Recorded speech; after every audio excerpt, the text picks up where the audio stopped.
Despite assurances from the Planning Department in June of this year that action would be taken regarding the erection of an illegal structure next to a business establishment in Camps, the matter is still unresolved.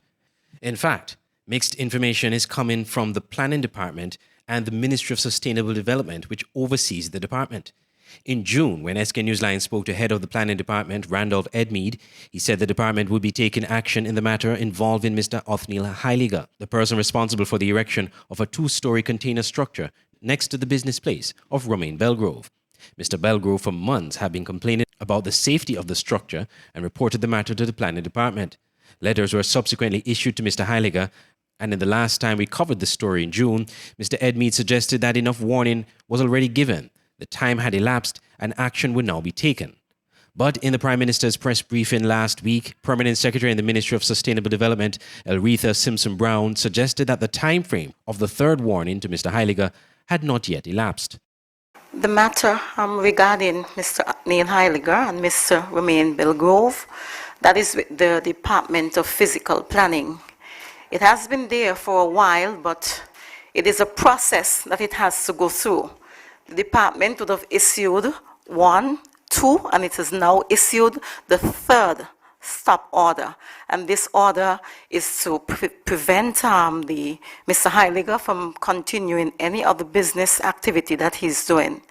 However, if there is no compliance at the end of the time limit that they would have been given, this matter will then be sent down to the Office of the Attorney General for redress. That's where the matter is. We have issued the third stop order. We're just waiting now until the time ends. When the time ends, then the matter goes down to the Attorney General. In response to the Permanent Secretary, Romain Belgrove said he was informed months ago that the letter was already sent to Mr. Heiliger. But the most recent response from the Permanent Secretary gave another impression. So my thing is, if she gave him that letter about 2 months ago, so why is it taking so long? Because to me, the impression she gave at the press conference is that he got the letter just recently. So they waited for time to elapse now before they could do anything legal, which that was not what she told me. About 2 months ago, she told me they already gave him the third letter. And even the guy who gave him the letter was driving up my road. And he told me that he already gave him the letter. So it's up to them now to do what they have to do because he can't do no more. So for she now to go and say it's a process and they already gave him 3 stop orders and they're now waiting for the Attorney General.